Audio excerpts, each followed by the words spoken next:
El mundo entero atraviesa una crisis sin precedentes, derivado de la pandemia del COVID-19 o virus chino. Guatemala no es la excepción. Este virus ha dejado secuelas de muerte y de destrucción económica. Y la misma pandemia ha dejado al descubierto las graves deficiencias en nuestro sistema de salud, además de la incapacidad de las autoridades de turno al improvisar planes de emergencia que no se ajustan a la realidad y que, lejos de proveer los parámetros necesarios para el desenvolvimiento del país, en medio de esta crisis, tanto de salud como económica, envuelven a toda la ciudadanía en un clima de incertidumbre, provocado por la información errónea o falsa que generan las fuentes oficiales. El derrumbe económico, la deuda adquirida por Guatemala en los primeros 3 meses del actual gobierno al aprobar préstamos por miles de millones, el confinamiento, el cierre de empresas, pérdida de trabajo, hace parecer que fuéramos pasajeros de un tren sin control con destino al desastre. A todo esto, los guatemaltecos tenemos que agregarle a nuestra lista de preocupaciones un proyecto de reformas a la Constitución basadas en el sector justicia y promovidas por el presidente de la República, Alejandro Yamatei. Propuestas como el reconocimiento expreso de la jurisdicción y autoridades indígenas, el apalancamiento de la ruptura del sistema de pesos y contrapesos de poderes, al dejar en manos exclusivas del Consejo Nacional de Justicia la asignación de los magistrados de la Corte Suprema de Justicia, al suprimir las comisiones de postulación, extender el periodo de integración de las diferentes cortes judiciales, cortes de constitucionalidad y el periodo del fiscal general. Se constituyeron en aquel entonces en temas controversiales por la gran carga de intereses políticos de ciertos sectores, que ejercieron una presión sorprendente sobre el Congreso de la República, atentando contra la independencia de poderes por conseguir la aprobación de las reformas constitucionales. Para tocar y resolver alguna de tantas preguntas que rodean al tema de las reformas constitucionales, nos acompañan el día de hoy como invitados especiales los respetables profesionales del derecho, doctor Roberto Molina Barreto, doctor Danilo Julián Roca Varías, doctor José Luis González Dubón y la licenciada Analí López de Bonilla. Bienvenidos a Bitácora, soy Noel Varías.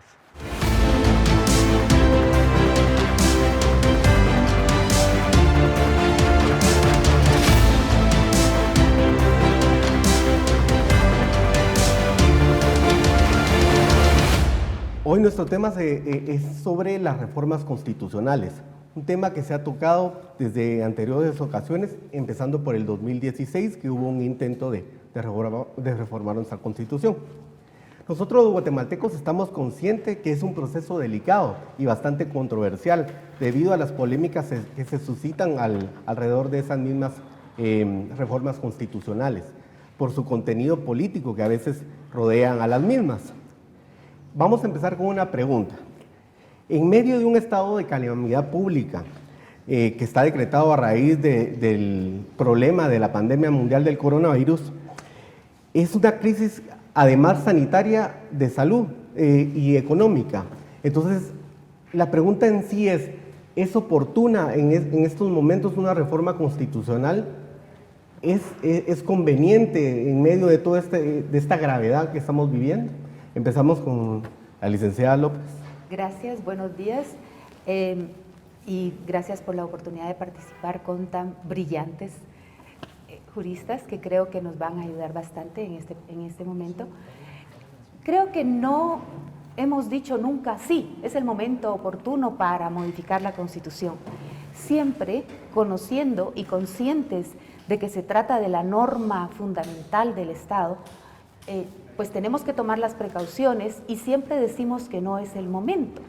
Y luego, con eso de que se contagian los sistemas políticos de América del Sur para arriba, le tenemos pánico a la posibilidad de que lo que se pretenda sea algo más que simplemente modificar el sistema de justicia o modificar la Constitución solo en esa parte. Por eso siempre decimos no es el momento procesal oportuno, no es el momento justo.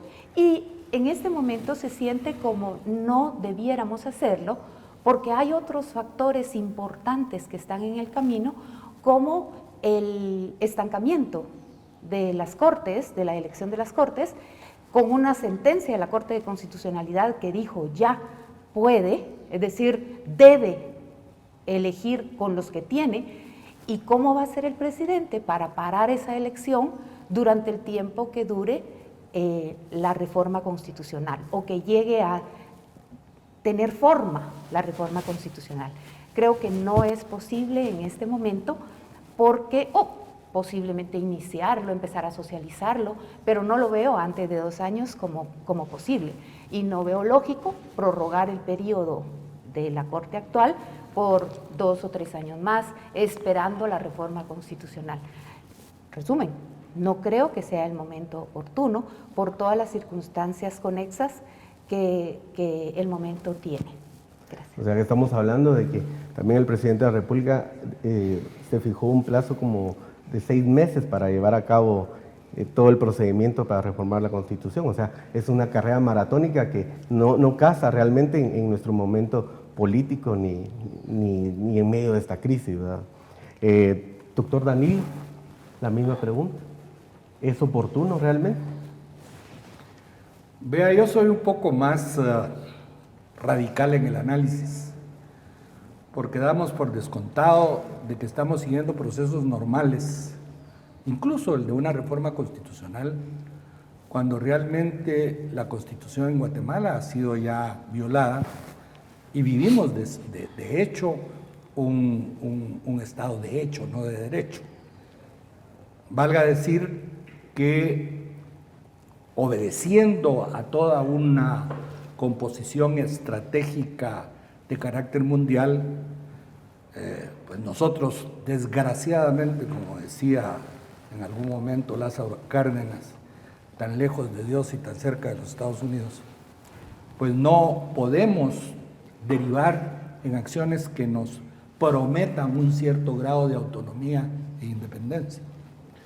Cuando la CICIG estuvo presente en su pleno apogeo, pues se consolidó una intervención que persiste.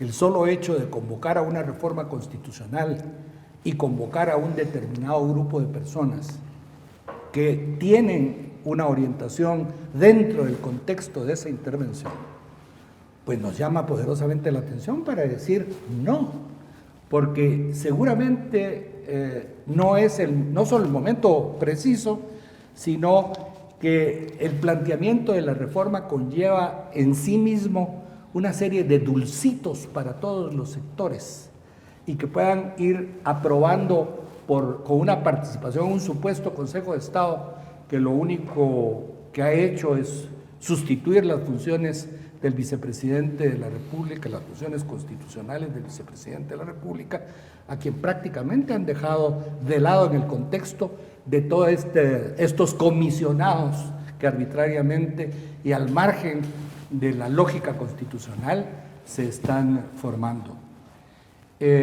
Yo creo que es impropio, no creo que sea adecuado ni el momento, ni la orientación, ni el fundamento teórico, político y práctico de esta reforma planteada. Ok, estamos viendo que en el 2016, a propósito de hablar sobre la injerencia de ciertos sectores ajenos a los que ya tienen el derecho de llevar a cabo o proponer reformas constitucionales, como fue en la extinta CICIG, el Ministerio Público, cómo ingirió también en el periodo de Telma Aldana, y la Embajada de los Estados Unidos, que financió de cierta manera estas actividades para llevar a cabo las reformas constitucionales. Entonces, podemos llegar a la conclusión también que podría haber ejercido cierto violaciones a nuestras independencias de poderes por la presión que se tuvo dentro del Congreso de la República. Es que estamos intervenidos.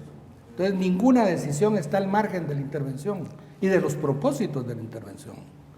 La participación de la embajada dentro de una corriente que se ha denominado Estado Profundo, el Departamento de Estado Profundo, que es una tesis globalista que tiende a crear condiciones de de ejemplarizar la explotación de los pueblos siempre con un propósito imperialista, igual que todos los imperios que reclaman sus territorios para poder crecer y desarrollarse, a nosotros nos han escogido.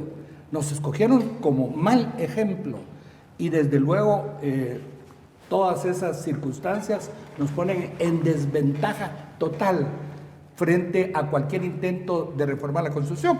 De hecho, estamos en un golpe de Estado. Pero un golpe de Estado que es el que genera inmediatamente después una Asamblea Nacional Constituyente no es el caso de ahora. Es decir, no se está tratando de generar para partir de cero, porque lo primero que yo, aquí con respeto al expresidente de la Corte de Constitucionalidad, lo primero que revisaría sería la creación de la Corte de Constitucionalidad en un nuevo proyecto a realizarse en una reforma constitucional que proviniera del auténtico sentir de los guatemaltecos. La Corte de Constitucionalidad, que a través del amparo ha creado el monopolio en el absoluto irrespeto a los fundamentos de creación de la ley, pues nos ponen en una situación absolutamente incómoda. Incómoda, claro. Doctor González Dubón, su apreciación sobre si es oportuno o no realmente esta reforma constitucional en estos momentos. Mire, a la Constitución se denomina pacto social, con lo cual se quiere significar que se trata de un documento cuyo contenido, o unas normas cuyo contenido es compartido y aceptado por todos o la mayoría de quienes se van a regir por ese pacto. Ese pacto social, como todos los pactos, requiere que quienes se van a regir por él expresen libremente su voluntad de aceptarlo. Cuando esa voluntad no se puede expresar de manera libre, de manera voluntaria y de manera soberana en este caso, porque se trata del pueblo quien tiene el poder, se dice que hay vicios en el consentimiento. Es evidente que en un momento en que los derechos fundamentales de los ciudadanos se encuentran restringidos por un estado de excepción, el ciudadano no puede expresar libre y voluntariamente su voluntad, y menos aún de manera soberana, si no le dejan ni siquiera moverse para donde quiera ir. Ese principio de garantía de la libertad individual para expresar la voluntad política se encuentra desarrollado, por ejemplo, en la Ley Electoral y de Partidos Políticos, en donde, por ejemplo, desde que se hace la convocatoria para elecciones, no se pueden restringir los derechos que garanticen que el proceso se puede realizar de manera libre y voluntaria para los ciudadanos. En ese sentido, yo creería que es un gravísimo error. Por lo menos a mí me resulta inconcebible que un presidente de la República pueda iniciar un movimiento para reformar la Constitución en un momento en que le tiene restringidos sus derechos fundamentales a los ciudadanos. Tal vez se dice que no se sabe cuál es el momento oportuno. Probablemente sea cierto, pero lo que sí se sabe cuál es el momento no oportuno. Y este es un momento no oportuno para promover una iniciativa de reforma constitucional. Tenemos restringidos los derechos individuales de los artículos 5, 6, 9, 26, 33, segundo párrafo del 38, segundo párrafo del 116. No estamos en el pleno ejercicio de los derechos individuales, que son indispensables para que el pueblo pueda decir si acepta o no las normas por las cuales va a regir su vida y sus relaciones con los demás y con el Estado. El presidente está colocando a los guatemaltecos en un verdadero estado de indefensión ante el gobierno. El pueblo no se puede defender si no tiene el libre ejercicio de sus derechos, por un lado. Por otro lado, está aprovechando el hecho de que los ciudadanos tengan que estar luchando con la enfermedad que podrían contraer por el COVID-19 y por conseguir ingresos para poder comer, porque la gran mayoría se ha quedado sin trabajo. Incentivada por el miedo en que se presentan las noticias, porque el propio presidente presentó en una de sus múltiples intervenciones, han sido tantas que no sé cuál fue, los muertos que habían habido en otro país y cómo los estaban quedando tirados en la calle. ¿Cuál puede ser el propósito de semejante expresión de un presidente? Infundirle terror al pueblo. ¿Para qué? Para que le aprobaran 19.870 millones en el Congreso. Y eso en definitiva es parte de un sistema de desinformación, ya sea intencional o casual, que se está dando de parte del gobierno en las cadenas informativas. Algo que usted me tocaba en un momento es que tal vez exista entonces un oportunismo político de parte de quienes están impulsando estas reformas constitucionales, porque tenemos restringidos nuestros derechos individuales, algunos, no en su totalidad, entonces no podemos expresarnos como ciudadanos ante las inconformidades que se puedan llevar en torno a estas reformas. No podemos, por las mismas condiciones de salud, salir a ejercer nuestro derecho de protesta y dejar expresar nuestro sentir en torno a las reformas constitucionales como guatemaltecos, ¿no? Sí, mire, para mí es una puñalada en la espalda al pueblo de Guatemala que le da el presidente de la República promoviendo esta reforma inconstitucional e ilegítima en este momento. Muchas gracias, Leslie. Doctor Molina Barreto, gracias. Su opinión, por favor. Desde que uno empieza a estudiar derecho, por lo menos en mi tiempo, y cuando uno empieza a ejercer el derecho, va comprendiendo algunos principios doctrinarios fuertes, sólidos, y que hay que mantenerlos. Hay reglas generales que tienen su excepción. Por ejemplo, en el derecho penal, pues dice, bueno, todo el mundo es inocente hasta que no se pruebe lo contrario. O sea, excepcionalmente se va a declarar culpable.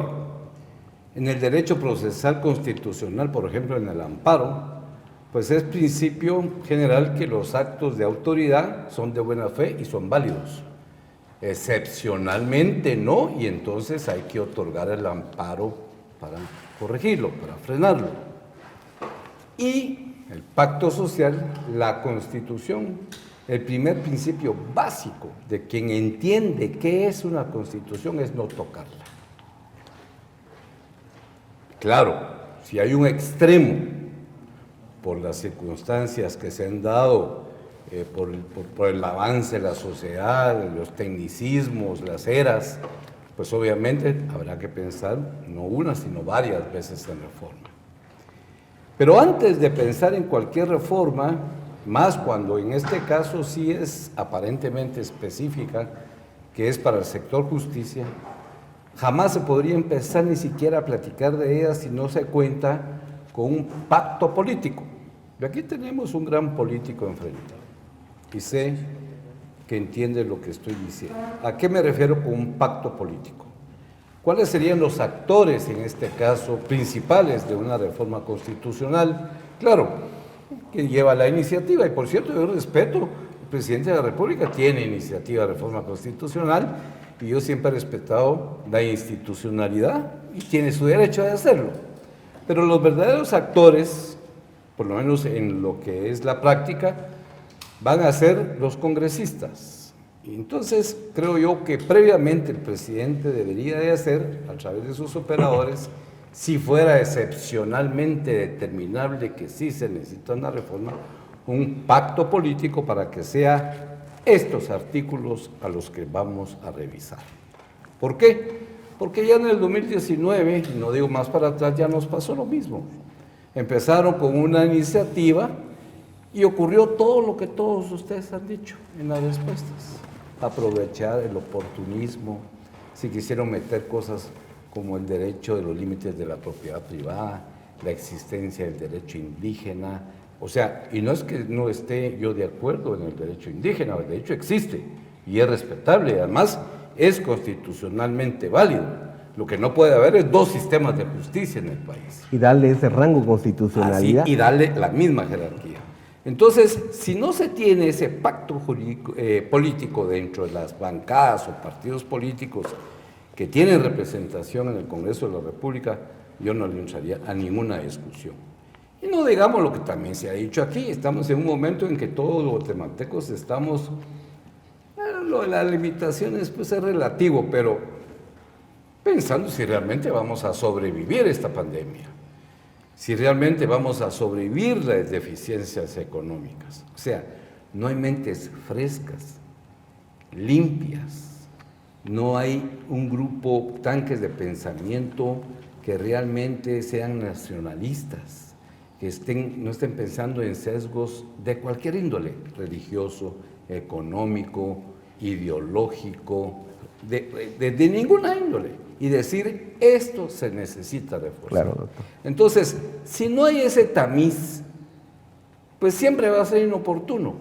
Principio general, no hay que reformar, pero si a eso le sumamos las amenazas, los atentados que tenemos, y yo sí voy a defender a la Corte de Constitucionalidad, a la cual estuve en 10 años, pero sí ataco a esta magistratura. Por supuesto que todas, desde 1986, hemos tenido luces y sombras, porque somos humanos y hay cosas buenas y cosas regulares y cosas malas. Pero cuando se vuelve la regla, saltarse todas las trancas, entonces ahí sí tenemos un problema serio. Entonces, sí, yo en principio no estoy de acuerdo en eso porque es inoportuno. Necesario posiblemente que sí, porque ya vimos que postulaciones realmente ya fracasó, pero hay muchas buenas ideas, pero ni siquiera nos dejan discutirlas, Claro. no las quieren imponer. Entonces ahí sí no. Ya habrá momento en que ojalá con ese nacionalismo y sin sesgos, sin intereses particulares, sin extremismos, podamos discutir una excepcional y buena reforma constitucional. Y creo también, doctor, que aparte de muchos guatemaltecos y muchos profesionales del derecho, no solo en Guatemala, sino en Latinoamérica, catalogan a nuestra Constitución de la República como una de las mejores. El problema es que los guatemaltecos no la hemos sabido cumplir y nuestras autoridades tampoco hacer que se cumplan. Entonces, si nos arriesgamos a hacer reformas constitucionales para arrepentirnos a los 2 años otra vez y decir, estuvo mal, entonces vamos a caer otra vez en la misma tentación de estar reformando nuestra Constitución, que se puede decir que es algo sagrado, algo que no podremos estar manoseándola a gusto del cliente, ¿no? Y por supuesto, revisar, yo sí estoy de acuerdo en revisar las facultades o los castigos a aquella institución que se supone que se hizo para resguardar el orden constitucional, que es la Corte de Constitucionalidad. Pero ahora, como lo he dicho en otros lados, pareciera que tenemos a Drácula cuidando el banco de sangre. Tener un cuarto poder y encima de los poderes realmente establecidos y constituidos en el Estado. Terminamos con este bloque de preguntas, regresamos en un momento. Continuamos con Bitácora. Anteriormente tocábamos el punto de si era oportuno o no las reformas constitucionales en este momento. El planteamiento de nuestra gente que está acompañándonos en el programa coincide en que no es el momento oportuno debido a todas las circunstancias que enumeraron anteriormente. En el 2016 se dio la intención de reformar nuestra Constitución, también hablando del sector justicia, y fue objeto de polémica, ejemplo, la supresión de las comisiones de postulación. Hoy volvemos a tocar ese mismo tema. Y también un momento bastante crítico fue el reconocimiento del pluralismo jurídico, al querer darle un rango constitucional a la justicia indígena, que creo que ya está en nuestra Constitución, pero querían elevarlo a un rango constitucional que chocaría con lo que ya tenemos establecido. Entonces, pese que no se nos ha informado con claridad los detalles de esta nueva propuesta de reformas constitucionales para el 2020, pero que ya sabemos que van para sustituir y suprimir las comisiones de postulación y también de ampliar el tiempo para ejercer de los magistrados de las diferentes cortes de justicia, y también incluso podría hablarse de la Corte de Constitucionalidad y el tiempo del mandato del fiscal general del Ministerio Público. Entonces, estos cambios en sí podrían llevar el riesgo de convertirnos en una dictadura judicial en Guatemala, y por el tiempo de prolongación de los mismos en sus diferentes magistraturas. Licenciada. Gracias. En primer lugar, yo creo que a nosotros nos da pánico siquiera pensar en una judicatura vitalicia, o sea, en una magistratura vitalicia, no lo pensaríamos. Sin embargo, no es mucho lo que cambia, es decir, los decanos van a estar ahí metidos en otra forma, pero también tienen su cuota de poder, tienen 3 magistrados, por lo menos en el proyecto que se vio. Yo creo que el cambio debiera ser más radical, no cosmético, porque querer liberarnos de las comisiones de postulación, porque se cooptaron como se cooptó todo el sistema, yo sí quisiera defender algunas raras excepciones entre los decanos y rectores, porque sí hay personas honorables dentro del grupo, pero también hay los famosos operadores de justicia que le hicieron tanto daño a la comisión de postulación. Entonces, claudicó ese sistema, ya no es objetivo, el problema es que es constitucional. Entonces, querer modificarlo nos lleva a modificar nuestro pacto social, como bien decían, el cual debiera estar lo menos tocado posible. Sin embargo, en este momento se ve urgente. ¿Cómo nos garantizamos que solo se toque esa parte? No conocemos el proyecto final, no sabemos realmente cómo quedó. El hecho de que sea algunos jueces cambien esta vez, otros jueces cambien en otra convocatoria y otros en otra convocatoria, perdón, no jueces, magistrados, es importante porque así no pasa lo que nos está pasando ahorita, que en masa vamos con la Corte de Apelaciones y la Corte Suprema de Justicia a cambiarlos a todos de un solo. Y vemos cómo todos querían repetir y todos presentaron sus hojas de vida a las 2, es más, a las 3, porque en ese momento estaba también el Tribunal Supremo Electoral en proceso, presentaron a los 3 lugares, es decir, ni ellos toman en serio qué es lo que quieren. Me explico, para mí que el magistrado de sala debiera aplicar para la Suprema y el juez de primera instancia pues debiera aplicar para arriba o aplicar para mantenerse, está bien. El problema fue ese desorden que se provocó y ese mensaje que se le dio a la población que el organismo judicial es una fuente de empleo y no un órgano que imparte justicia. Partamos del principio de que un país sin justicia es un país sin paz y nosotros seguimos sin justicia y no es hoy, porque de septiembre para acá no se ha dictado sentencias importantes porque se está esperando para ver si me nombran y me cumplen. Eso es triste, porque eso es negación de justicia precisamente de parte de los mismos operadores de justicia. Que si es necesario hacer una modificación en el sistema de justicia, sí. Que debemos cerrarnos exclusivamente al sistema de justicia, sí. Pero insisto, el momento es caótico, porque hay una sentencia de la Corte que ordena que se nombren bajo una presunción, violando el principio de presunción de inocencia, es decir, apareció en el informe del Ministerio Público y por lo tanto usted queda fuera. Eso también es injusto, porque no sabemos en qué forma ni cómo llegó ese nombre al informe del Ministerio Público. Entonces, ni la Corte tenía la potestad de pedirle al Ministerio Público que hiciera semejante atrocidad, porque publique los nombres de todas las personas contra quienes hay un proceso, y luego la Corte le dice, bueno, ok, ya me dio los nombres, ahora que el Congreso elija de lo que tiene, excluyendo los nombres que usted mencionó. Eso es otra atrocidad jurídica. Es decir, ¿cómo vamos a funcionar si la Corte nos lleva de la mano a lo que ellos quieren que se haga y no al cumplimiento de la ley? ¿Y cómo el presidente de la República va a parar este proceso? Este proceso ya está consumado, es decir, yo le diría, ganaron los malos, los que modificaron, los que influyeron, los que realizaron todo el mercadeo que se dio de las plazas en la Corte Suprema de Justicia, ganaron. Porque yo no veo forma de parar este proceso cuando ya la Corte de Constitucionalidad dijo, vaya. Y sería una forma de violar la ley, es decir, decirles a los magistrados, ustedes no le hagan caso a los diputados, ustedes no le hagan caso a esa sentencia. ¿Cómo no?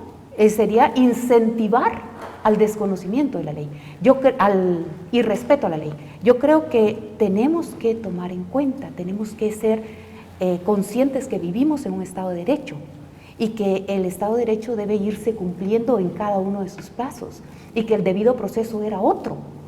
Lo dañamos grandemente cuando dejamos en la Corte de Constitucionalidad decisiones de fondo en la elección de las Cortes del Gracias, sistema de licenciada. justicia, ¿verdad? Doctor Danilo, ¿su opinión al respecto? Bueno, yo coincido en mucho con lo que ha afirmado la estimadísima colega. La verdad coincido con todos, porque cada quien desde su perspectiva ha aportado una crítica concreta en relación a esta convocatoria inusitada y diríamos total y absolutamente inoportuna, como afirma el doctor González Dubón. Quizá yo no entraría abusivamente a decir que todos los decanos de las facultades son sinvergüenzas, pues, es decir, los procesos de elección para un decano tiene, salvo que tuviera uno prefijado, es decir, que a mí lo que me interesa es el magistrado, entonces comienzo la elección del decano para llevarlo a esa posición, pero afirmar que los decanos o los que conforman las comisiones de postulación son absolutamente inmorales, lleva una carga y una acusación extraordinaria que no debiera de permitirlo ellos. Yo, si fuera decano y me hubiera sentido aludido, hubiera promovido inmediatamente una acción penal en contra de quienes así me señalaron, pues porque me parece una absoluta insolencia. No suya, no estoy hablando del procedimiento. Eso es fundamental, porque realmente llegamos a la misma conclusión, ya está cooptado el sistema de justicia, pero eso lo sabemos todos, porque es parte, nosotros fuimos el experimento para hacer la primera, fue el primer intento que se hizo acá para tenernos absolutamente cautivos y dependiendo de la dictadura de los jueces. Bueno, ¿cómo? Transfiriéndole a la Corte de Constitucionalidad para que por la vía del amparo pudiera escaparse y encontrar la forma de violar las normas constitucionales. Pero estamos ciertos, pues, de que la Corte de Constitucionalidad, no la tuya, no la tuya ni tu carrera, pero sí, como tú dices, con mucho acierto, se puede criticar a la Corte no tanto como a las magistraturas, es decir, eso tiene sentido, porque justo son los magistrados que están actualmente, los que han sido señalados concretamente de ser instrumentos de corrientes que van más allá de su facultad de impartir justicia, y tú has sido víctima incluso de esas decisiones. Entonces, ya no hubo ni respeto a alguien que había hecho carrera dentro de la Corte, pues bueno. Pero los miembros del organismo judicial, por ejemplo, en la Corte Suprema de Justicia en este momento son tan abogados como nosotros.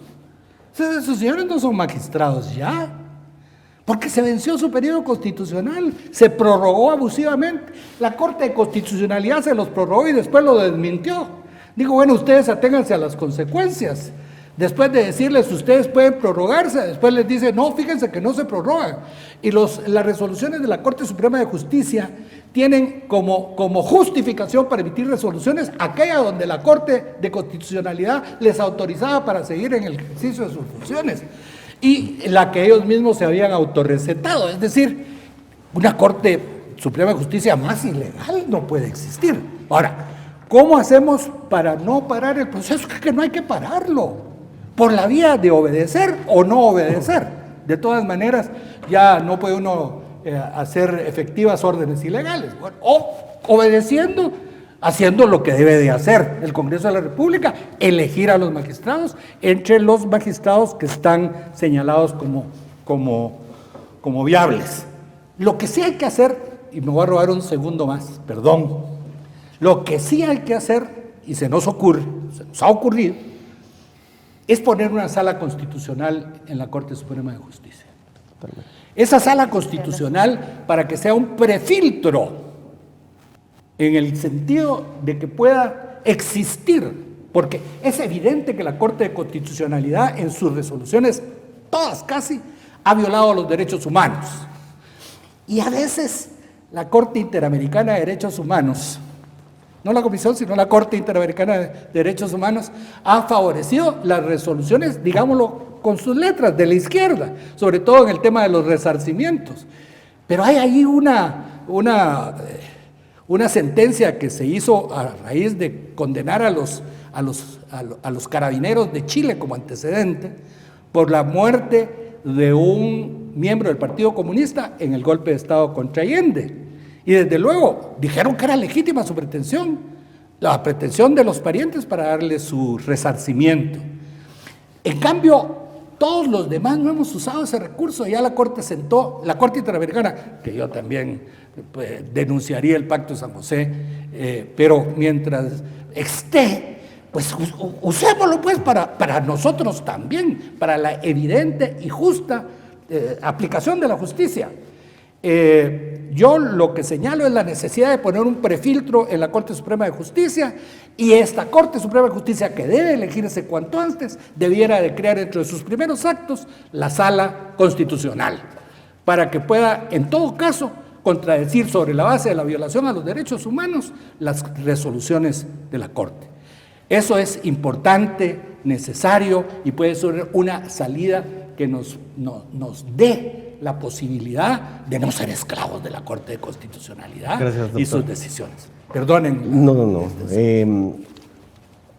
Ahí tocó un tema algo importante. La Corte Suprema de Justicia está ¿Me va a dar la ejerciendo... palabra otra vez? No es que se la dé, y usted la merece, pero vamos pero sí quiero tocar algo que usted mencionó.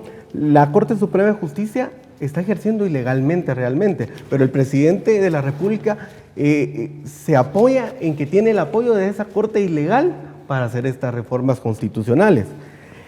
Otro punto que se toca al respecto es de que una de las excusas o pretextos para promover esas reformas es la injerencia de un individuo, de una persona que supuestamente influye y trabaja perversamente la elección de magistrados. Pero sabemos que no es solo una persona, han metido la mano diferentes sectores.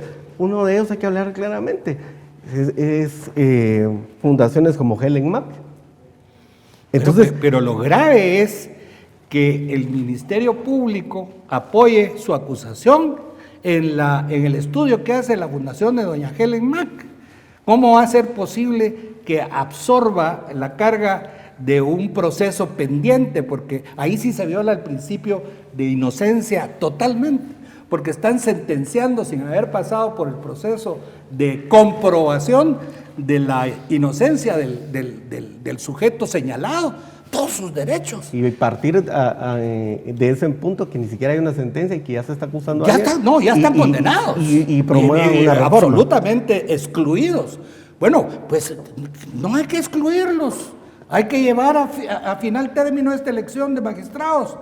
Y yo espero que el enorme sentido de responsabilidad histórica que tienen que tener muchos de los profesionales buenos que están ahí, y todos son buenos. Yo no podría decir que alguno de los 26 candidatos es delincuente, pues si fuera delincuente, ahí hay formas de establecer, pero no por una sindicación, sino nosotros todos podríamos ir a sindicar al juez que nos caiga mal y hacer una denuncia en contra de él, claro. Y a eso sería una tacha para que no pudiera promoverse. Pero lo de la carrera judicial, yo estoy totalmente de acuerdo contigo cuando dices que esa no es una carrera. Miren, cuando uno es estudiante de la Facultad de Derecho, por lo menos en mi tiempo diría, todos los muchachos ahora cargan su currículum vitae, distribuyéndolo en todas las dependencias que tienen relación con la Administración de Justicia, el Ministerio Público, la Procuraduría General de la Nación, a ver dónde le suena. Pues le sonó al organismo judicial, y se van al organismo judicial de comisarios y terminan de presidentas de la Corte Suprema de Justicia. ¡Qué barbaridad! Entonces, no es esa carrera judicial la que ni se debe estigmatizar, pero tampoco debe ser preferente. Y el notario y el abogado en este caso, que hace carrera en la calle, que está consciente de cuáles son los defectos de la administración de justicia, porque lo sufre todos los días, ¿por qué tiene que ser discriminado de la manera en que es? Claro. Y este dulcito que están dando de 4, 7, 10, para que todos tengan la posibilidad en los distintos estamentos de elección de creer que pueden estar señalados para el periodo de 4 años, para el de 7 años o para el de 10, es una trampa viciosa y poco académica en la pretensión de generar una reforma constitucional del organismo. Gracias, doctor. Doctor González Dubón, su apreciación sobre el tema. Es ilógico y riñe con el sentido común decir que hay una Corte Suprema de Justicia, pero que por encima de esa Corte Suprema hay otra Corte, que es la Corte de Constitucionalidad. Desafortunadamente, en Guatemala hemos seguido la influencia europea del derecho constitucional de crear una Corte por separada de la Corte Suprema de Justicia, en vez de haber seguido la evolución del derecho americano, en donde la Corte Suprema de Justicia sí es la Corte Suprema. Y sabemos pues que la primera constitución formal escrita es la de Estados Unidos, y son los que tienen mayor jurisprudencia constitucional que cualquier otro país del mundo, pero no.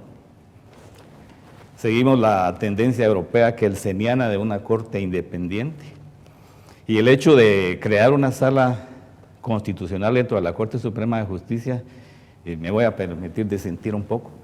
Pasa lo que pasó en Costa Rica con la sala cuarta.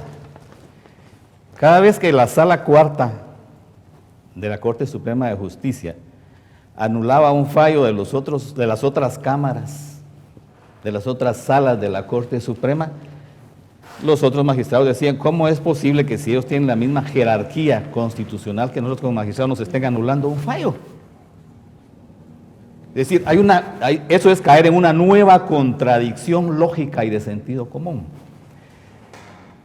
Ideal para mí sería que la Corte Suprema de Justicia ejerciera las funciones que se le asignan a la Corte de Constitucionalidad, y las casaciones debieran ser conocidos, todos los motivos de casación, de fondo y de forma, de oficio por todas las salas de apelaciones.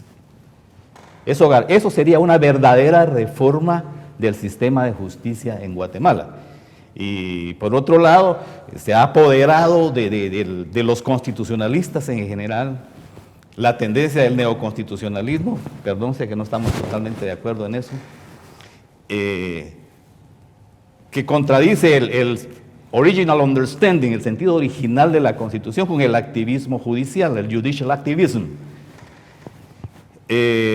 Como dice un famoso juez de la Corte Suprema de Estados Unidos, la Constitución dice lo que dice y no dice lo que no dice. Sí. Pero cuando hay activismo judicial, esa es la puerta para entrar a la politización de la justicia. Por eso es que con ese criterio del neoconstitucionalista, que es combatido con grandes juristas constitucionales como Ricardo Guastiri, como Susana Pozzolo, por ejemplo, con quienes yo coincido, suscribo sus criterios. Hay que interpretar lo que dice la Constitución, pero no tergiversarla, porque caímos con el activismo judicial en lo que se ha denominado en otros países el cártel de la toga.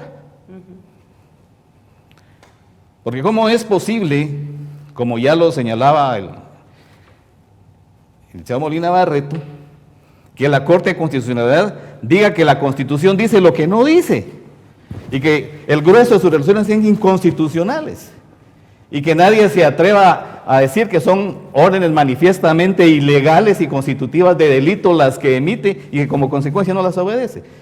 Pero ahí hemos tenido al presidente y al Congreso del Ministerio Público obedeciendo órdenes ilegales de la Corte de Constitucionalidad. Y al Procurador General de la Nación también. Todos. Y es peligroso decir que no es obedecible una orden de un Tribunal Supremo. Es peligrosísimo. Pero Si no estuviera contemplada esa posibilidad, no existiría el delito de violación a la Constitución, de emisión de resoluciones violatorias a la Constitución, de prevaricato, de abuso de autoridad, de usurpación de atribuciones. Pero bien, esos son aspectos doctrinarios. Yo lo que quería era referirme precisamente a esto que dice Reforma Constitucional 2020, propuesta presidencial, que es todo unos esquemitas que dio el presidente de la República, y donde dice que este es como un resumen o un sketch de cómo pretende él modificar la Constitución. Y comienza diciendo que la carrera judicial es la garantía del organismo judicial. Como lo decíamos en el intermezzo,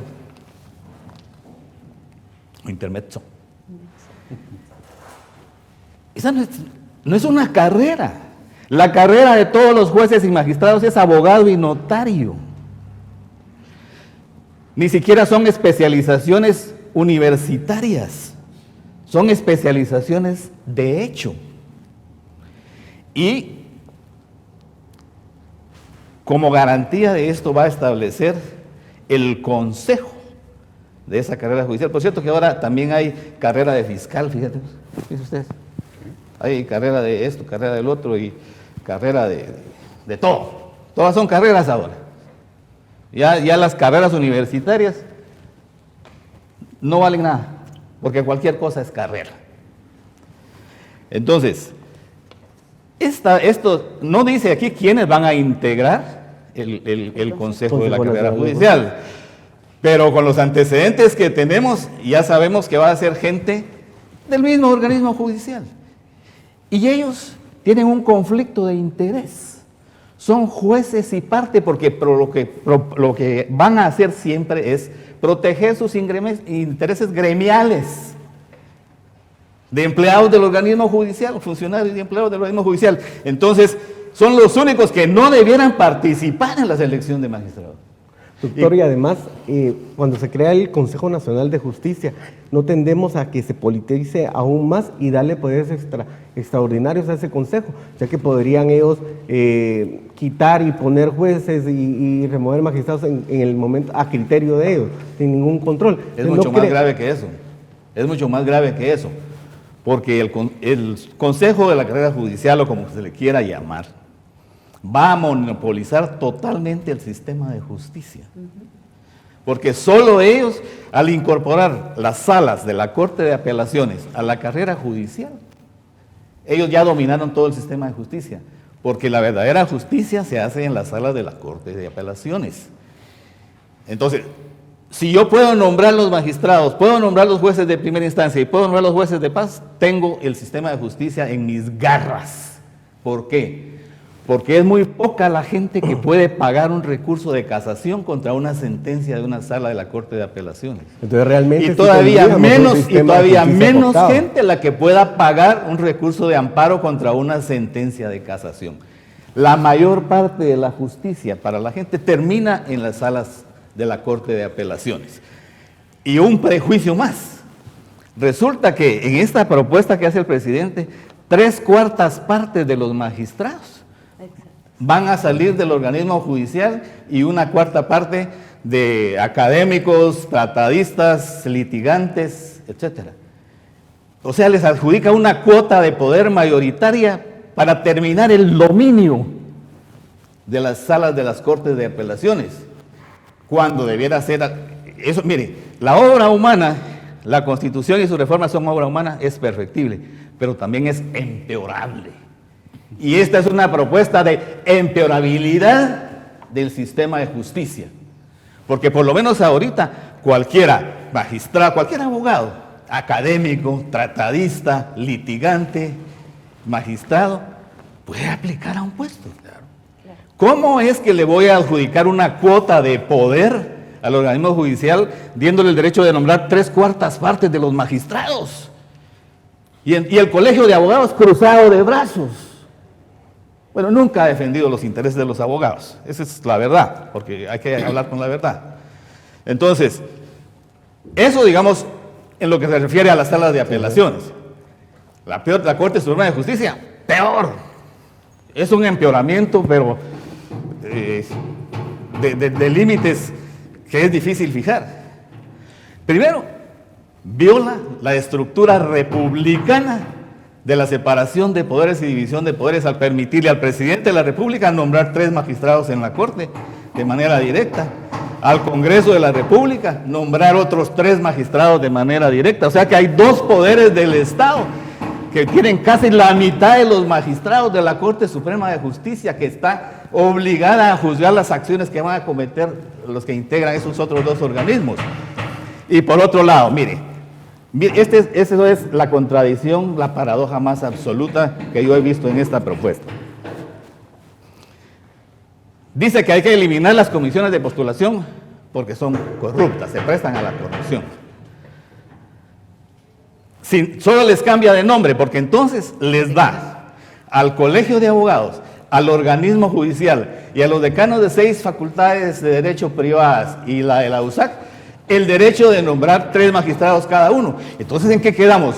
¿Son corruptos o no son corruptos? Porque por el hecho de no estar en las comisiones, sino entrar directamente a designar, dejan de ser corruptos. Mire, es totalmente inconsistente la propuesta. Por lo menos las comisiones de postulación, que tienen defectos como toda obra humana, permiten el libre ejercicio del derecho de acceder a los cargos de magistrados.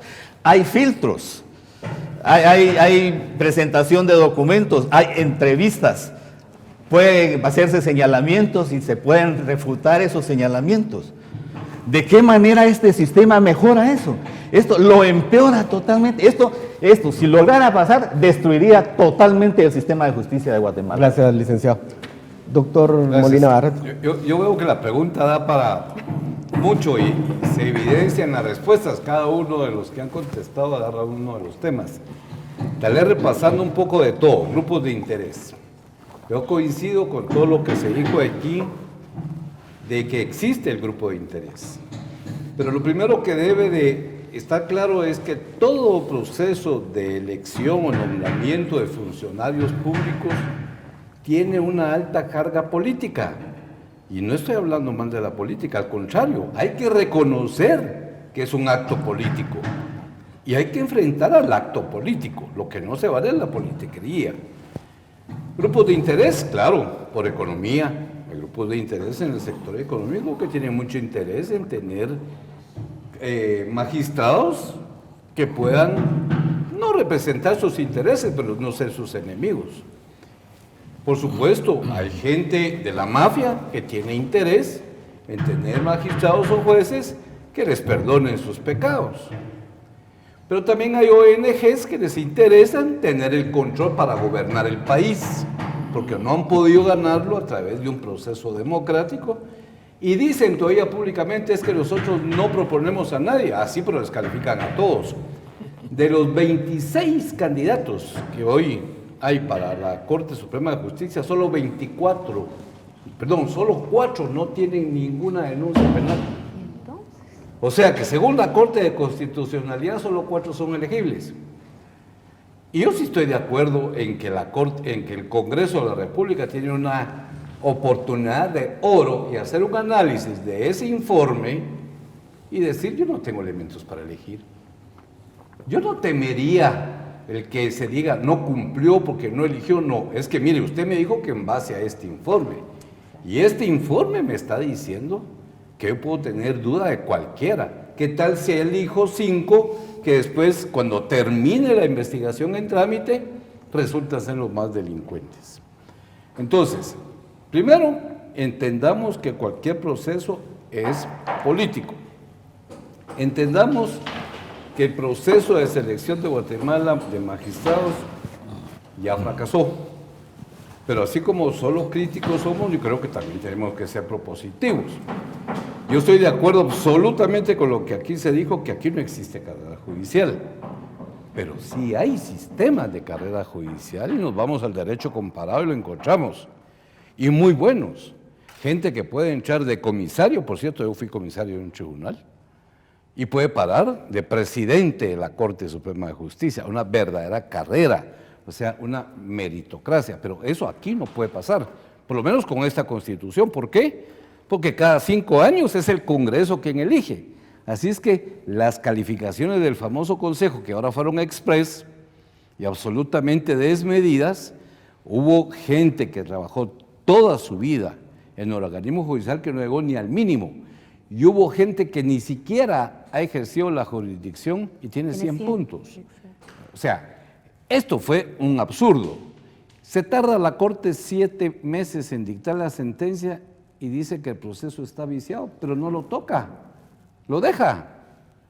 Y deja las nóminas y le dice, ahora usted, diputado, como fiscal o juez, porque le da la calidad de fiscal o juez, usted determine si ellos son o no elegibles. O sea, este proceso está totalmente fuera. ¿Cómo salimos de ese embrollo? No como el presidente dice, primero reformemos la Constitución y después elegimos. Eso puede ocurrir en 5 años. Tenemos que ir a una consulta popular, tenemos que ver qué pasa en el Congreso. Entonces, ok, todos estamos de acuerdo que es un absurdo la propuesta, inoportuna. Sabemos que el sistema de postulaciones está mal, no ha estado bueno, pero no solo por los operadores que salen en la prensa, hay mucho más operadores que, como digo, actúan en los túneles de noche, como las ONGs, Projusticia, etcétera. Esos son absolutamente ingerentes en todo este proceso. También hay diputados, también hay partidos políticos, también hay gobiernos, y todo el mundo tiene un interés, y eso es válido. Es un proceso político. Lo que no se puede hacer es elegir a gente que, porque es evangélico, va a votar en contra de un católico, o porque si es crema en contra de un rojo, o porque si es de izquierda en contra de uno de derecha. Eso es lo que no se vale. Aquí lo que se vale son jueces que sepan nivelar una justicia. Y para eso, para mí, si vamos a una discusión, yo sí creo que es la carrera judicial, no la de Guatemala. Hay que buscar el modelo perfecto. Ahora, y con esto termino, porque yo siempre he dicho, estamos hablando de que si es o no oportuna la reforma. Creemos que todos decimos que no, pero ya empezamos a decir qué sí y qué no. Eso es como aquel que se sube a un ring, a un boxeo, ante un árbitro. Si usted se sube al ring y pierde la pelea, no puede decir que hubo fraude. Yo aquí digo, no hay ambiente para discutirla. Ahora, si la discutimos, encontramos una serie de ocurrencias y posiblemente todas buenas, pero es ahí donde lo caminamos. Entonces, yo sí no quisiera profundizar qué sistema es mejor que el otro y si todo es malo, todo es bueno. En este momento no podemos. Esa sentencia además es incumplible bajo todo punto de vista. Entonces busquemos una solución. Y si quiere podemos hablar de eso en algún momento, pero alguna salida tenemos que encontrar. No podemos dejar esta cuerda eternamente, no podemos tener reforma. ¿Y qué hacemos entonces? Entonces propongamos salidas. Eso es lo que yo concluiría con esta respuesta. Podemos decir que hay buenas intenciones en algunos puntos de vista para reformar la Constitución. No sería el momento. Y también hay que hablar hablando de intereses. Cuando usted toca el tema de las ONGs, doctor, creo que muchas de estas ONGs llevaron el conflicto que antes se desarrollaba, que era armado, lo llevaron a un conflicto en los tribunales, ya sea por venganza ideológica o por intereses económicos, porque realmente estos juicios que hablamos, si se retrocedemos en el conflicto armado interno, estamos hablando que representan dinero para estas ONGs. Entonces se volvió una forma de lucrar con la justicia, haciendo que carezca totalmente de validez. Terminamos este bloque de preguntas y regresamos en un momento. Estamos de vuelta en Bitácora. Anteriormente tocamos el tema de la Constitución, ejemplo de la Comisión de Justicia dentro de todas estas reformas constitucionales. Pero para llegar con que nos dé tiempo y tener las conclusiones de cada uno de los participantes, vamos a preguntarle a ellos qué nos deja todas estas reformas y toda esta plática que hemos tenido este día de las reformas en sí. Hay temas como que no se dan tiempo para discutirse, como el presupuesto que lleva detrás una reforma constitucional al hacer la consulta popular. desde el 2016 se había planteado un gasto de 300 millones de quetzales. Para ahora, 2020, es indudable que tendría que crecer ese presupuesto. Y también derivado a la incertidumbre y a los vicios que se dieron en las elecciones pasadas, a elecciones generales pasadas, donde no hubo claridad en el conteo de votos, se habló de un fraude electoral, incluso se interpusieron acciones legales ante la misma Corte Suprema de Justicia. ¿Qué credibilidad podría haber también en una consulta popular y cuál sería el riesgo de que sea manipulada esa misma? Entonces, empezaremos con las conclusiones de usted, licenciada López. Gracias. Bueno, me tocó la parte electoral. Creo que es bien importante que tengamos en cuenta, primero, tenemos un nuevo Tribunal Supremo Electoral, que fue electo en las mismas circunstancias en que hubiesen sido electos todo el grupo con los mismos defectos. Incluso hubo quien dijo, mire, usted va a cancelar partidos, y dijo, no, ¿cómo? Bueno, pues va a cancelar partidos porque la ley así lo manda, salvo que modifique la ley. Pero bueno, respecto a la convocatoria para la reforma, la va a hacer un tribunal nuevo. Eso es un poquito más de garantía. No dudo sobre el intento de hacer las cosas bien del tribunal anterior, pero se falló en la contratación y el buen sistema de informática. Eso fue lo que nos falló. Pero sin embargo, creo que la auditoría social debe ser fuerte y si hay necesidad de presupuesto se debe apoyar al Tribunal Supremo Electoral en la parte informática para que los datos tengan más credibilidad, más transparencia. Entiendo perfectamente la frustración de la ciudadanía con los resultados, porque ese era el orgullo del tribunal, es decir, usted puede revisar el acta de su mesa dentro de 6 meses y no cambió. Ahora cambió al nada más salir publicada, eso era terrible. Pero bueno, ¿cuál es el costo? El costo depende porque en este caso vamos a tener que hacer exactamente el mismo proceso, es decir, contratar juntas electorales municipales y departamentales, contratar juntas receptoras, hacer todo el paquete que normalmente cuesta entre 3 y 7 millones. Si hay necesidad de mobiliario, porque recuerden que la última elección se quemó bastante. Lo que vayamos necesitando, creo que es importante aportar. Pero eso es lo de menos. Yo creo que la confianza de la población en el Tribunal Supremo Electoral, que es el pilar de la democracia, debiera ser esa oportunidad. ¿Cuándo? Dentro de 6, 7, 8 meses. Antes no. Más los 6 meses que mínimo se tarda el Tribunal Supremo Electoral para montar una consulta popular, siendo que tiene que llenar todos los requisitos de una elección general, a excepción de la inscripción de candidatos, ¿verdad?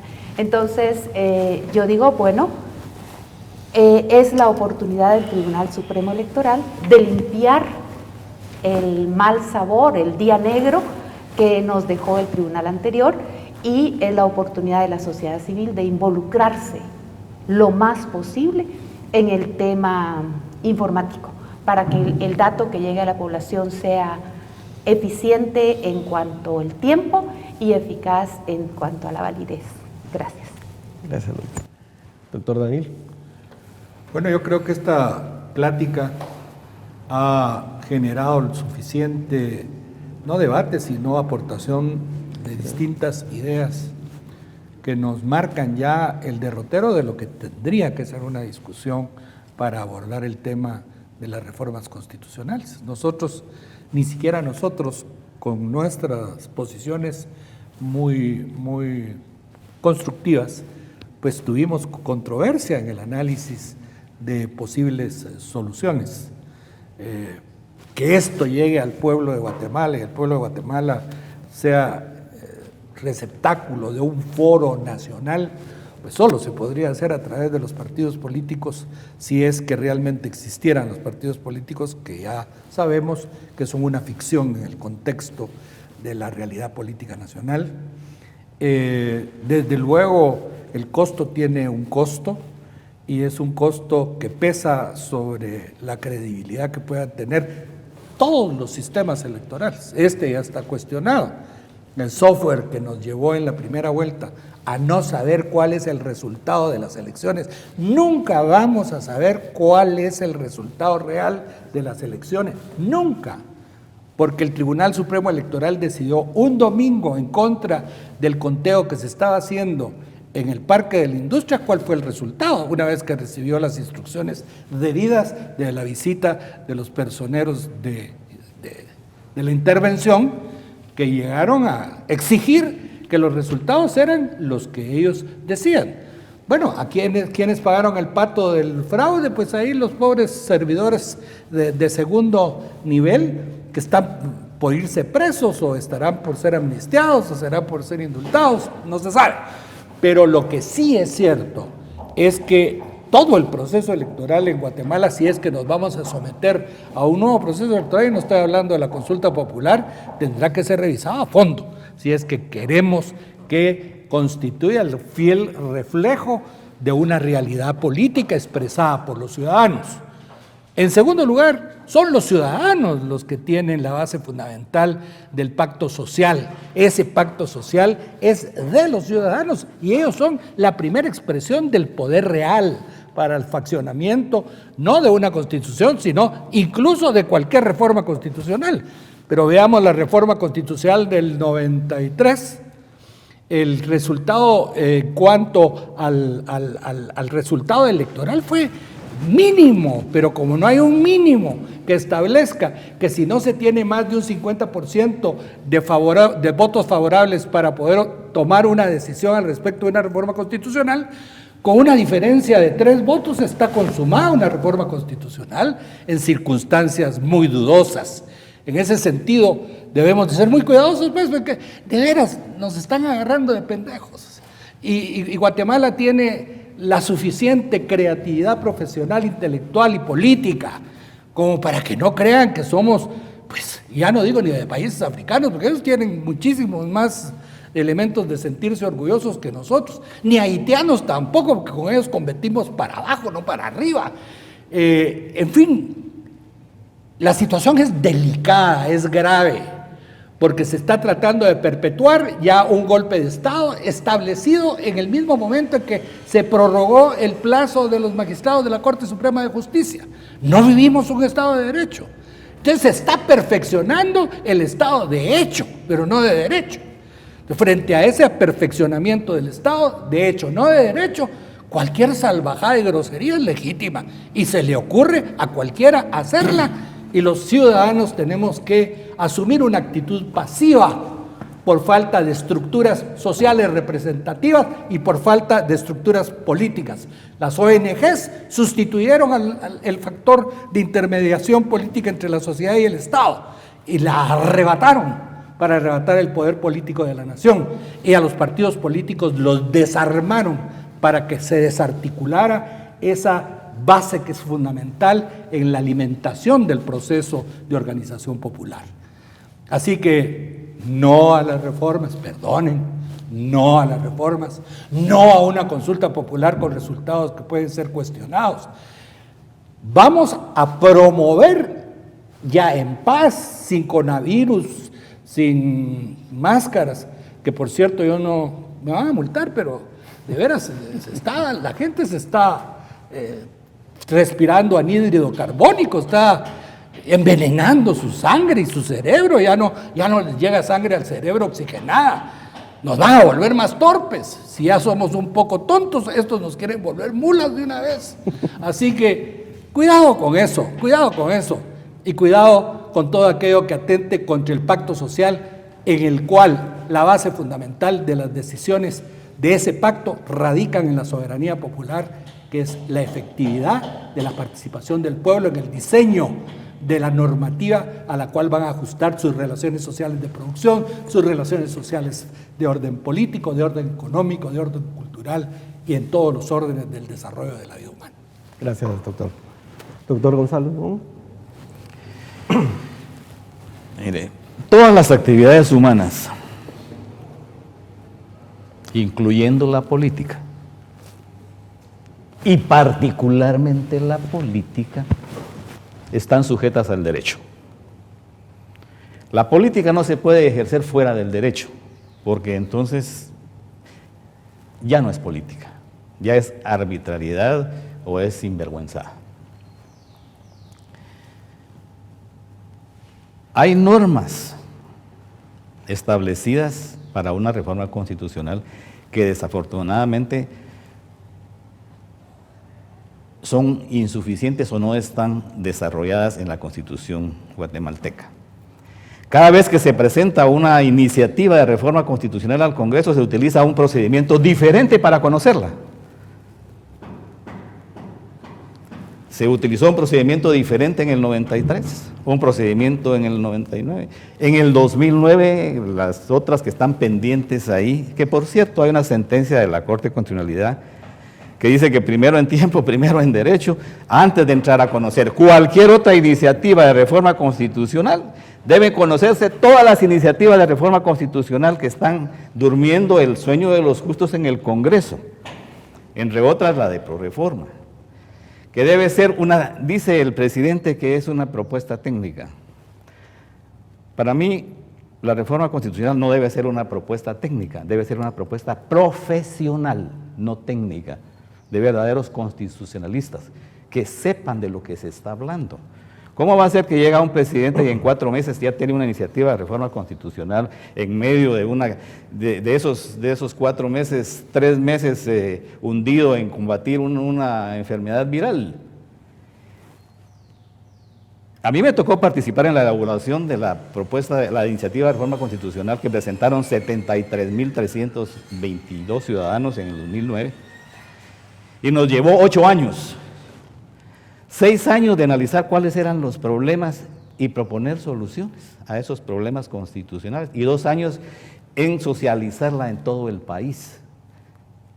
Después de 8 años presentamos esa iniciativa de reforma que está durmiendo el sueño de los justos en el Congreso y que fue manipulada por Oliverio García Rodas, que era el presidente de la Comisión de Legislación y Puntos Constitucionales, y es el que está atrás ahora de esta reforma. Asesoró a Presidencia en ese tema. Sí, seguro, seguro. De A pesar de que estuvo reuniendo con Asís, la Landívar y la San Carlos, porque ellos pues siempre han querido llevar agua a su molino y también habían presentado otra iniciativa que han venido tratando de dar a conocer por años. Entonces, resulta que si en la consulta popular, después de que el Congreso hubiera aprobado con el voto de las 2/3 partes de los congresistas la iniciativa, un solo ciudadano llegara a votar, un solo ciudadano podría reformar la Constitución. No una Constitución que fue aprobada por más del 80% de los ciudadanos empadronados. Es decir, esas cosas tan absurdas están en la Constitución. Antes de meterse a reformar la Constitución, de esa manera, lo que habría que hacer es reformarla, pero para establecer normas que garanticen que si se hace una reforma constitucional, represente la voluntad de la mayoría de los ciudadanos empadronados, por lo menos, si no una mayoría superior a la voluntad de los ciudadanos que aprobaron la que está. Pero eso no lo habla nadie, nadie habla de eso. Una consulta que reformó la Constitución con 12,000 votos de empadronados. Otra que la rechazó con 18,000 votos. Del 80% de empadronados que aprobó el texto original. Entonces, ¿quién ha meditado sobre eso? ¿Quién habla de eso? ¿Quién reflexiona sobre eso? Esas son cuestiones básicas. Y el presidente que antes de que 6 meses para sacarla porque antes de que tome posesión la Corte Suprema de Justicia. Mire, se le olvida al presidente de la República, como se le olvidó a los magistrados, 4 magistrados de la Corte de Constitucionalidad, que hay un artículo en la Constitución que dice que todos son inocentes hasta que haya una sentencia ejecutorial que diga que no es así. Se le olvidó también al presidente de la República Y se le olvidó a los magistrados de la Corte de Constitucionalidad que hay otro articulito que tiene el número 12 y que se llama derecho de defensa, aunque es titular no obliga, y que dice que a nadie se le puede privar de sus derechos sin haber sido citado, oído y vencido en juicio. ¿Cuándo se ha citado, oído y vencido en juicio a todos los candidatos, a los 26 candidatos a magistrado de la Corte Suprema de Justicia, cuya nómina tiene el Congreso de la República para elegirlos? ¿Cuándo se les citó? ¿Cuándo se les venció en juicio? ¿Y dónde está la sentencia ejecutoriada que dice que las indicaciones que hizo la Fundación Mirna Mac y otras ONGs son suficientes para privarlos de su derecho constitucional de ser electos para magistrados de la Corte Suprema de Justicia? ¿Dónde está? Que alguien me lo diga. Y si no es así, señores, respetemos la Constitución. Respetemos la Constitución. La Corte de Constitucionalidad no está por encima de la Constitución. Su obligación es defenderla. Y si no lo hace, emite una orden ilegal. Y violenta su juramento, el juramento que prestó cada magistrado cuando asumió el cargo de defender la Constitución. ¿Dónde está el juramento? ¿Dónde queda ese juramento? Podría decir mucho más, pero creo que eso es suficiente. Gracias, doctor. Doctor Molina. Pues gracias. Pues yo lo que veo que este foro, ante todo que lo felicito porque realmente muy bien articulado, muy claro, y aflora lo que a todos los que nos interesa el tema, que no es a todos, lamentablemente. No sabemos. Uno, que la reforma es inoportuna por su, si no fuera por su fondo, es por su forma. No puede ser impuesta, no puede ser razonada, no la conocemos, estamos en medio de una pandemia y un aspecto climático que ya la otra semana regresa. No hay tanques de pensamiento serios, nacionalistas, sin ningún sesgo. Ese es uno. Y por otro lado tenemos una sentencia dictada por la Corte de Constitucionalidad que quiere obligar al Congreso que en los próximos 20 días, porque ya van más de los 10 primeros días de la investigación, la convocatoria tiene que elegir cortes, en base a un informe que primero hacen incurrir a la fiscal en un delito que es revelar líneas de investigación, aunque ella fue muy cuidadosa en redactarlo también en ese sentido, pero la Corte misma dice, mire, elija entre los que no tienen ninguna posibilidad y como ya vimos, son muchísimos los que tendrían que ser, y es lógico, cualquiera, por ejemplo yo que he ejercido jurisdicción, y tú, cualquiera pone una denuncia y con eso nos deshabilitan para unas cuestiones. Entonces, es una sentencia imposible de cumplirse. Por supuesto que las ONGs o quien sea de los terceros van a tratar de presentar una debida ejecución, incluso procesar a los diputados de la República. Si yo fuera diputado de la República, como dice el doctor González Dubón, primero voy a respetar mi Constitución y no obedecer una orden ilegal. Yo hice mi análisis y no tengo elementos ni para votar en contra ni a favor de nadie, no elijo. Está cumpliendo la sentencia, pero no en la forma que ellos querían. El Ejecutivo pues tendrá que entender que si a alguien le tocaría procesar o encarcelar a diputados, si es que procedieron ante juicio, pues no hay que hacerlo porque es una orden ilegal. Y no digamos a la actual Corte Suprema de Justicia, que ya de hecho es irregular. Entonces no van a ellos a prestarse. Yo creo que es una oportunidad de oro. Me da pena decirlo, y no es que sea sedicioso, de no hacerle caso a la Corte de Constitucionalidad. Es más, pedirle su renuncia por parte del Congreso de la República, que es el poder político de un país, y tiene el derecho para hacerlo. Y entonces, aquí, ¿cómo salimos? Porque ahora seamos propositivos, y lo dejo en la mesa. Tenemos que elegir organismo judicial. Hay dos formas. Una es no hacerle caso, elegimos de los 26 y de los 270, le exigimos al Ministerio Público cumplir su obligación de continuar las investigaciones y al final, los que son acusados y condenados, si es que son magistrados, hay que bajarlos. Hay un proceso constitucional para hacerlo. Esa es una línea. Y la otra, una norma transitoria inédita de parte del Congreso de la República en que se hace eso en virtud de que no se pudo cumplir con la orden de la Corte de Constitucionalidad y en consecuencia prosigue el proceso para hacer lo mismo. Y no permitir que la Corte se meta, y mucho menos que se vaya a autoamparar, porque ya hay 1, 2, 3 querellas por esa sentencia en contra de ellos. Y está por conocerse por parte de la Corte Suprema de Justicia. Ojalá que ahora sí tengan el valor y hacerle caso a la misma Corte, porque les dijo la última vez, no vuelvan a conocer un antejuicio en contra nuestra. Ok, no lo conozco, y una vez al Congreso.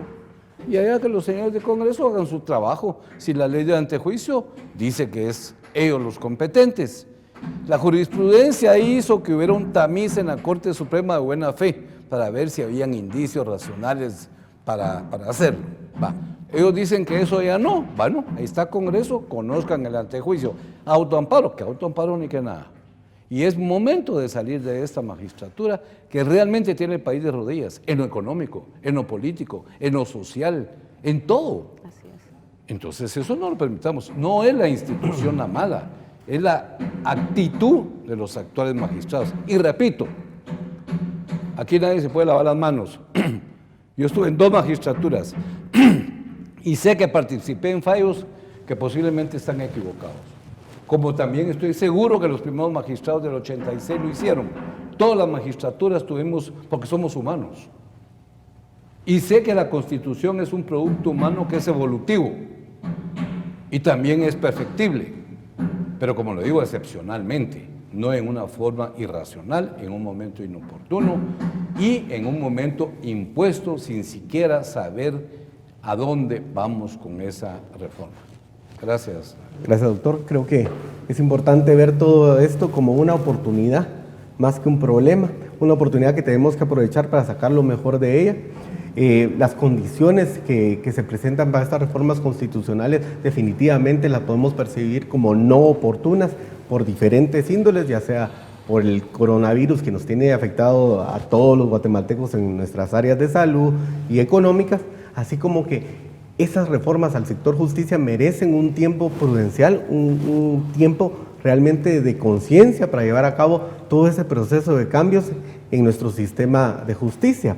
Aparte, que necesitamos que realmente en esas mesas de trabajo, en esas mesas de proposiciones y tanques de pensamiento para promover en algún momento esas reformas constitucionales, el pueblo, el ciudadano esté realmente representado.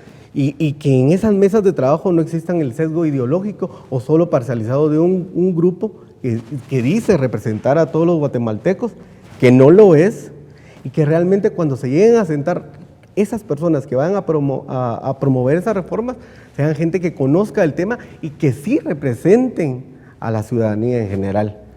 Entonces, agradecemos la presencia de nuestros invitados, a nuestros distinguidos invitados, esperando que en otra oportunidad sigamos con otro programa más de Bitácora.